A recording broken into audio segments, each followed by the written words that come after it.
आज हम पूर्व बाल्यावस्था की जानकारी प्राप्त करेंगे। पूर्व बाल्यावस्था यह 2 से लेकर 6 वर्ष की कालावधि है। इसे पूर्व शालेय अवस्था और टोली पूर्व अवस्था भी कहते हैं। इस अवस्था में बालक जिज्ञासु होता है और बालक के सर्वांगीण विकास की दृष्टि से यह अत्यंत महत्वपूर्ण काल है।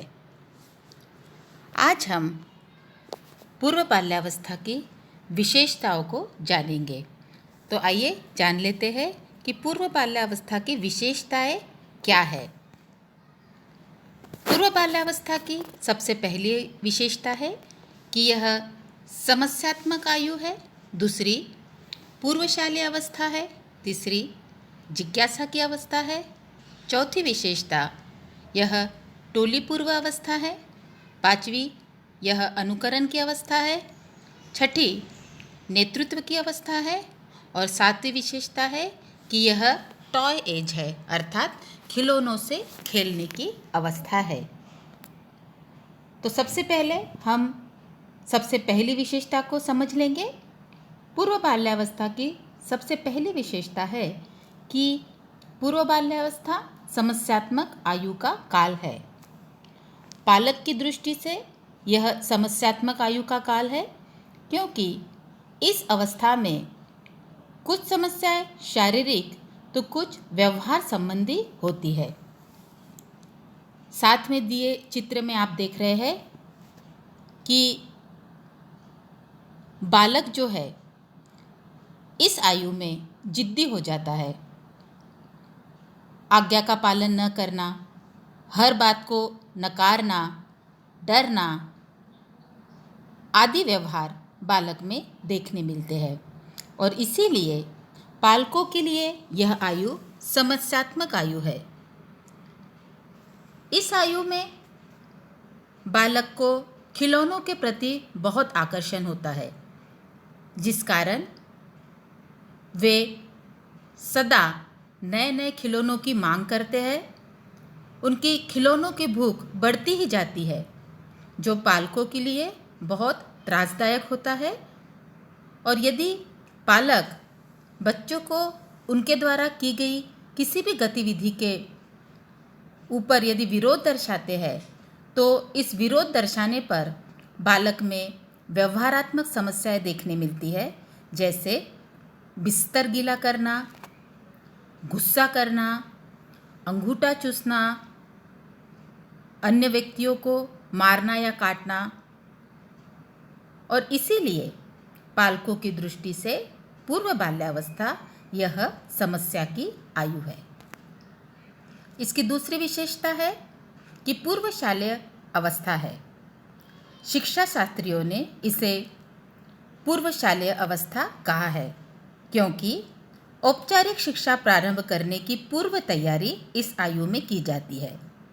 इस आयु के बालक नर्सरी या बालक मंदिर जैसे प्राथमिक केंद्रों में जाते हैं और वहाँ पर विभिन्न प्राथमिक केंद्रों में जाकर बालक शिक्षा ग्रहण करते हैं, किंतु उन्हें शालेय बालक नहीं कहा जाता क्योंकि वहाँ का सामाजिक दर्पण तथा अपेक्षाएं यह प्राथमिक शाला की अपेक्षा बहुत अलग होती है। इन प्राथमिक केंद्रों पर बालकों की औपचारिक शिक्षा के लिए शारीरिक और मानसिक तैयारी करवाई जाती है और यही इसका प्रमुख उद्देश्य होता है। इसके बाद की जो विशेषता है वो ये है कि ये जिज्ञासा की अवस्था है। मनोवैज्ञानिकों के अनुसार पूर्व बाल्यावस्था ये जिज्ञासा की अवस्था है क्योंकि इस आयु के बालक विविध प्रकार के प्रश्न प्रौढ़ों से करते रहते हैं और अपनी जिज्ञासा का समाधान करते हैं।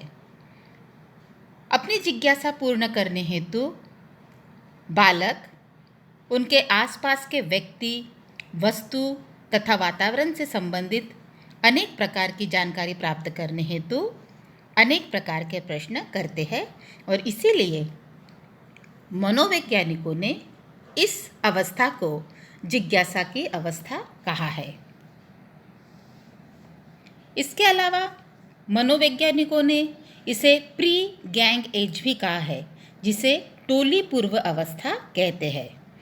इस अवस्था में बालकों के समूह नहीं दिखाई देते और इसीलिए इस अवस्था को टोली पूर्व अवस्था कहा जाता है।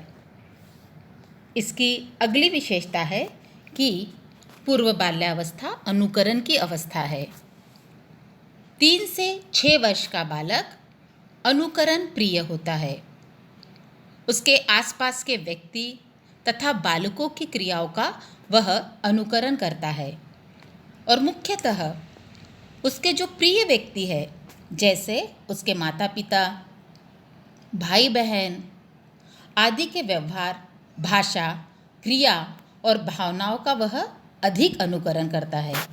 साथ दिए चित्र में आप देख रहे हो कि अपने पिता का अनुकरण बालक करते हुए दिखाई दे रहे हैं और इसीलिए इस अवस्था को अनुकरण की अवस्था भी कहा जाता है।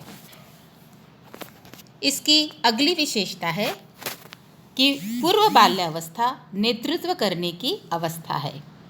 इस अवस्था में बालक में सामने आकर कुछ कर दिखाने की प्रवृत्ति होती है और इसीलिए पालकों को चाहिए कि बालक की इस प्रवृत्ति को प्रोत्साहित करे तथा उन्हें सही मार्गदर्शन करे। लास्ट विशेषता है कि पूर्व बाल्यावस्था यह खिलौनों से खेलने की अवस्था है, अर्थात इसे टॉय एज कहा गया है। इसके पहले ही आपको हमने बताया था कि इस अवस्था में बच्चे की खिलौनों की जो भूख है वो बढ़ती रहती है। बच्चे को खिलौने बहुत अधिक पसंद होते हैं। इस अवस्था में बालक को खिलौनों से खेलना बहुत अच्छा लगता है। वह दिन भर किसी न किसी प्रकार के खेल में गुम रहता है और इसीलिए इस अवस्था को टॉय एज या खिलौनों से खेलने की अवस्था भी कहते हैं। आज हमने पूर्व बाल्यावस्था की विशेषताएं देखी है। अगली क्लास में हम पूर्व बाल्यावस्था के विकासात्मक कार्य देखेंगे। धन्यवाद।